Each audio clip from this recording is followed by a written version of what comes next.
Hello, chuyện tiêu CHAMPHAI à voin chuk zin do na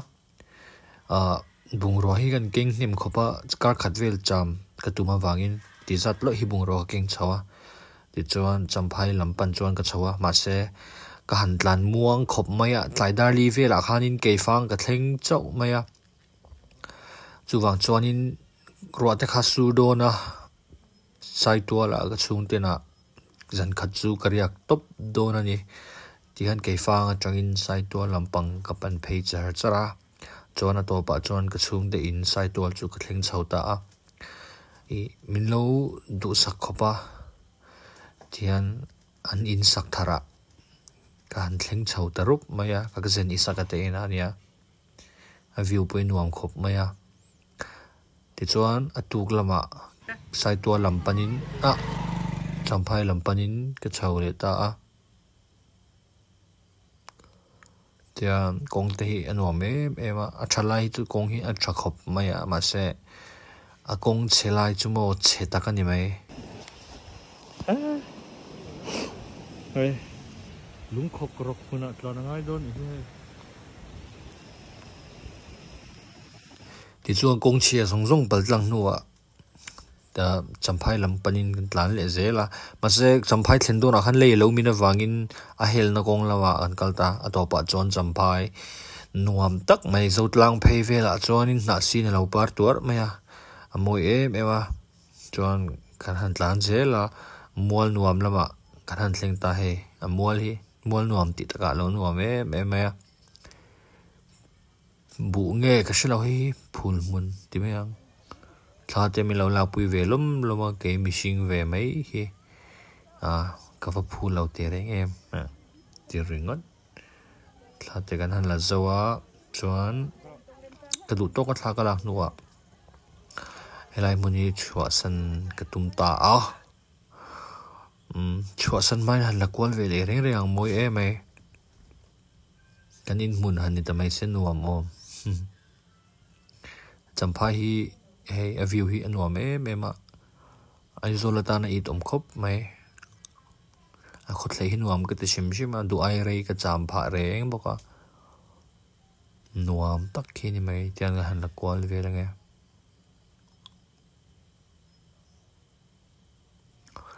chuan ke ma hi thlen tu ra han ka buai khop maya thlen tu she lo khan kan kal kwala zana te khanin hotel te kan zong chopa lo wang khop maya ma se atopa chuanin hotel ka mulo maya ma se hemi room hi rei lo te ba ka omman lo an lo book sa ni wangin room danga min son chawa in chung bera an mani hi hotel chong thu ania an fele mema min du sake mema kalom khop maya ka omman po min tloma in lo CHAMPHAI in lo zin ani chuanin in lo om ve chin don nia hey rooftop a turai ka oma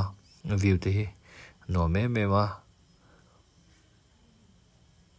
kan han la kwal vel china nge CHAMPHAI chung vel cho he karinai lo pui khop me CHAMPHAI he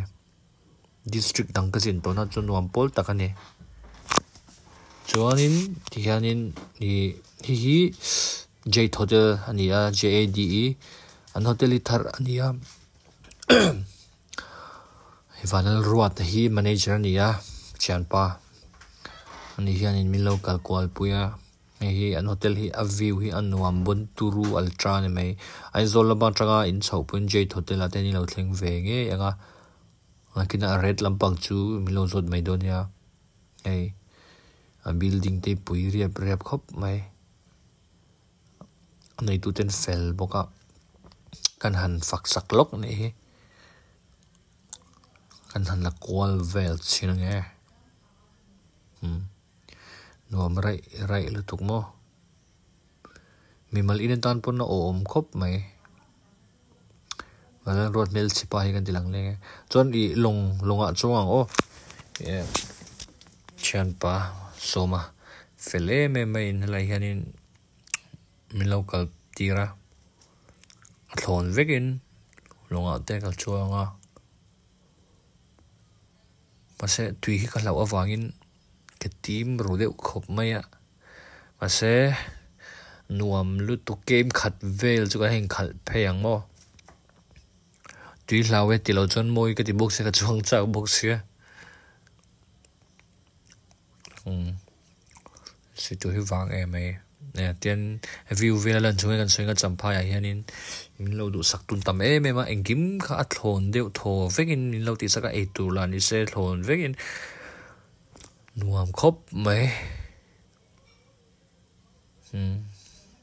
culture cho cái chú khám về đủ khóc mấy mò hiện thì culture cho nên atuk lama te CHAMPHAI lampang kan han phang kwa le HNAHSIN kut chu ka chim ve ta chhun lama ka vakal china tian thilti tu sang lo oma do sang te restaurant te zonin he tiang thomno te thil sang zorna lo om veka chhun lama ai chu diak vak lo zan lama chu mo rap thlak takani polythene ka bun chu pon ka phei khom ber ve amun hi no veo ti lo chonin an diak ani mo diak takani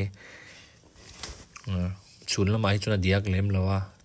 pase kan van doi ro khat su shepa chonin hotel chong thua chon cho ga ya hei za thum man ania ei sing lo ei claim box se mo so ga ei bang che voksa te bongsa arsa ti te an cham te bol te dal te sam chok bai te chon zan lama street food nei tu te ho hian kawa nga puya ka zan mu thei lo kha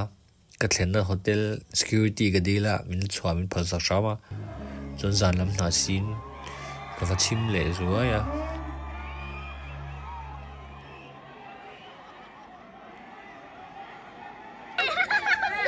thank you thank you bye bye chị rồi thank you kalong tu ka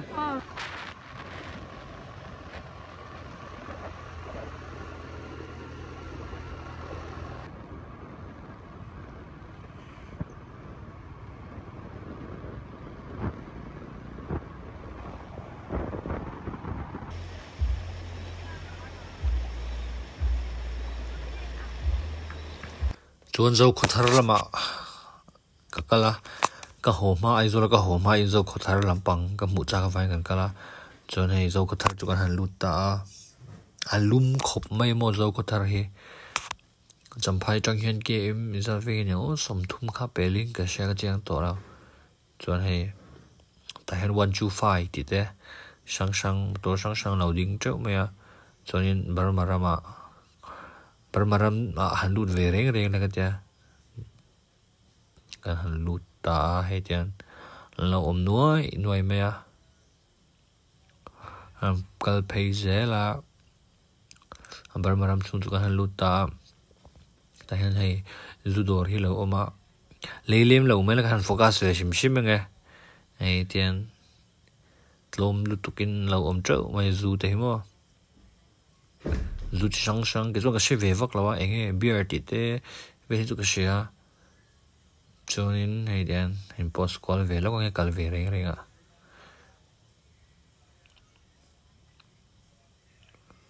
alum ani mo alum lutu chonin ZOKHAWTHAR kan lut le a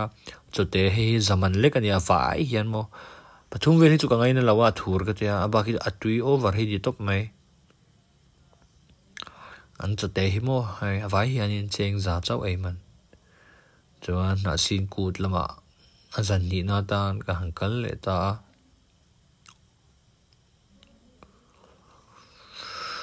hui sai tu shiri lo chuan khiang te skin care ho hian in sunscreen mi lo present lo mai ka lom over an mani in lo dor venga an fel boka an product hi in lo leve cheu donia cái sunscreen hi min lo man sak ve don ya o chuan ang chat na tel min sil them hei hi mai ti glow mai ba ka khan in mai chunga poch among khamo kha hi chwa ve vek thei boka chanin glow kha keng tel vek bok glow kha keng tel vek bok goro ika pan mai soi rei lu tu ka kalme ngani phot kalo me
cham chunga du sak taka min lo mi khwal tu tin ni hei